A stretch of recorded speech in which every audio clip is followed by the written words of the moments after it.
Welcome back to the second lecture of this week.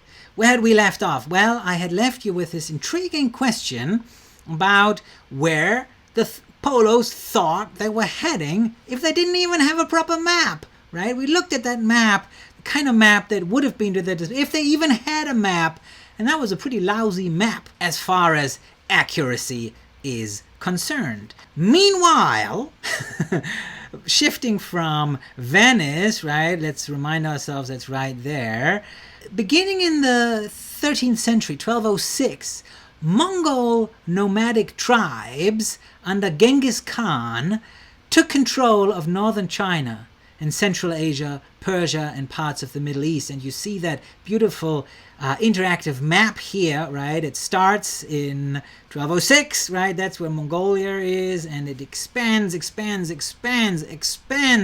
until it, right, touches almost the western fringes of Europe. Now, to Europeans, the Mongols appeared as a whirlwind that had razed much of Islamic civilization to the ground while leaving Christendom untouched.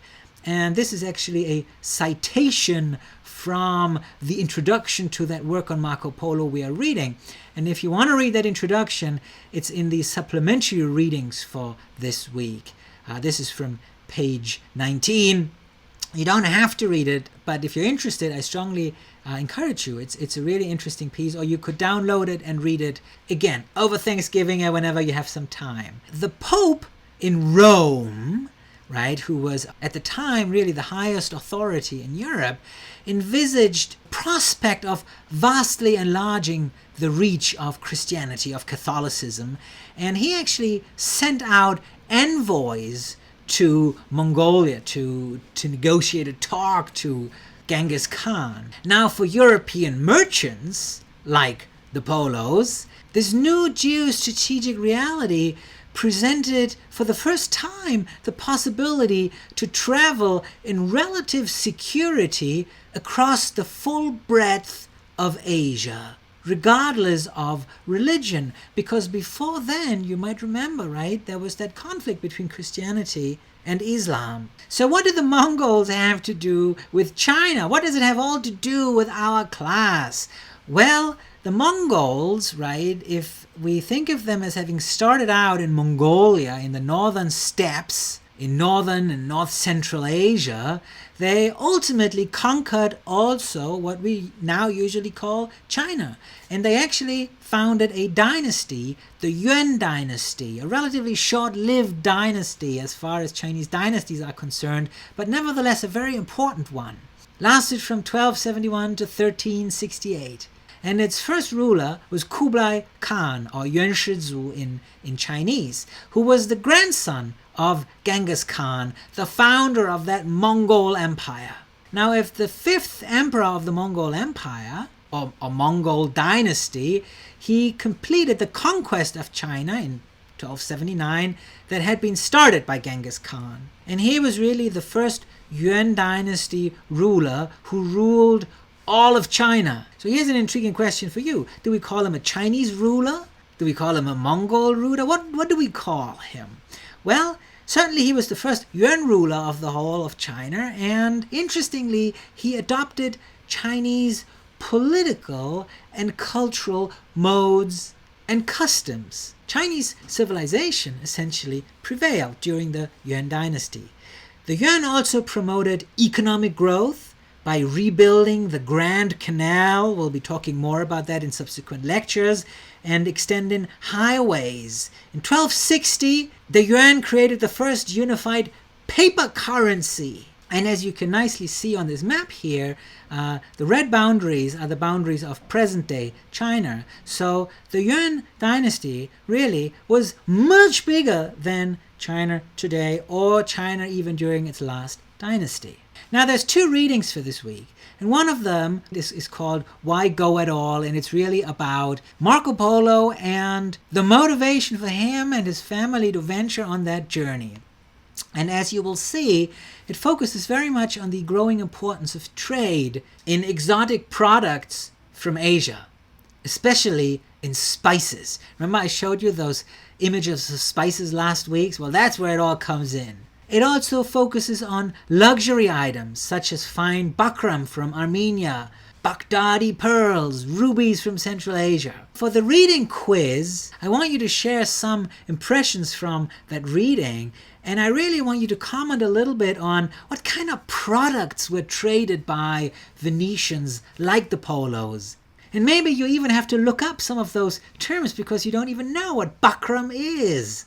And following on from that question, how was trade actually conducted in these products? Is it different from today? Here you have another beautiful image, this time a 15th century manuscript of the Polos departing Venice. And if any of you have been to Venice, you probably recognize some of those buildings because they're still all there. And if you haven't, you should go at some point. So here are again some of those spices, right? Javanese peppercorn, cloves, cardamom, nutmeg, Persian 开心果. I remember that term always brings a smile to my face. That's the Chinese word for pistachios, right? The happy fruit. Of course, Chinese silks, Persian turquoise, Kazakh lapis lazuli, amber from the Mediterranean, ambergris from Zanzibar, musk from Tangut. And he has two quotes from that chapter, both from page 11. Fashions changed, for whilst the decadent Romans seem to have favored diaphanous Chinese silks. Ooh, here's a word that maybe some of you should look up for the vocab forum. 13th century Europeans preferred heavier damask woven in the Near East. Soldaya or Sudak on the Crimean coast of the Black Sea was a major entrepot between West and East. More about Soldaya in a minute, but do you guys know what an entrepot is? Very important word. I looked it up here for you in the Oxford English Dictionary. Maybe you want to check it out, and let me remind you all that at some point during this semester you should all use the Oxford English Dictionary for the purpose of our vocab forum. There's a very famous entrepot in the south of China. Does anybody know which one I'm talking about? But let's move on. So here is a map of the route that Marco Polo took. Obviously, it's a map that was made much later because he wouldn't have had such a good map at his disposal, right? So let's remind ourselves, here's Rome, right? That's where the Pope is. Here's Venice. That's where he would have started out. Here's Constantinople, where the Polo family had a trading base. And here's Soldaya or Sudak, another very important trading post. Entrepot, right? We just learned that word. But you will see, right, that much Polo's journey was overland through Iraq, what is now Iraq, Iran, Afghanistan, into China proper, and eventually to the court of the Khans. And here is a physical map that shows you the same thing, right? And you can see the mountains and the plains that they would have traversed. And here's another map, just shows you that the entire journey actually would have passed through the Mongol Empire. Now, as you plunge into the text by Marco Polo, and I'll say a little bit more about that later, you will notice that Marco Polo rarely or never, I think, uses the term China when he talks about the place where he eventually finds himself in. He uses a few other terms, and one of them is Cathay. And some of you might have heard the term Cathay before. You might have heard of that fancy airline Cathay Pacific. And maybe Cathay is another word that you might want to look up in the Oxford English Dictionary. It's a fascinating term. I do provide here a definition. Cathay originates from the word Khitan, Qidan, the name of a nomadic people in today's northern China and Mongolia. Different spellings exist, Kitaya, Kataya, or Kathaya. So Cathay really is a term that was used by non-Chinese peoples, people around China, including Europeans, to refer to the people who essentially ruled China in the 13th century, right? The Mongols. So the term Cathay really refers to non-Chinese, non-Han nomadic tribes that came to rule China. So even though Cathay today really is used almost interchangeably with the term China, it didn't mean China to start with. And this brings us back to that original question, right? Is the term China as self-evident as we think it is? Has it always meant the same thing? Has it always meant the same thing for the same people or different people? And Cathay is just one of those first terms that illustrate that the answer to that question is actually pretty complex. Let's move on. Let me take one more step back. There's a lot of history today, okay? So what came in China before Mongol rule, before the Yuan ruled China in the 13th and 14th century? Well, we had a different dynasty. We had the Sung dynasty, and the Sung was divided into northern and southern Sung. Well, let's look at the southern Sung, 1127 to 1279. And that refers usually to a dynasty controlled areas south of the Yangtze River. Here's the Yangtze River, well, also a little bit north, but sort of this territory. After some other nomadic tribes, usually referred to as the Jurchen, founded a different dynasty, the Liao dynasty in northern China. So we had the southern Sung here. And these territories along the Yangtze River are really the wealthiest and most prosperous parts of China. Very fertile agriculture, a lot of handicraft. As, again, you will plunge into the text by Marco Polo, other than using the term Cathay, you will see that Marco Polo keeps using the term Manzi, right? He keeps using the term Manzi to refer to the Chinese. And I provide a Chinese character here because Manzi really is a phonetic transcription of two Chinese characters, Manzi. Those of you who read Chinese, you probably seen this character and you're probably wondering now, what the hell? Those two characters?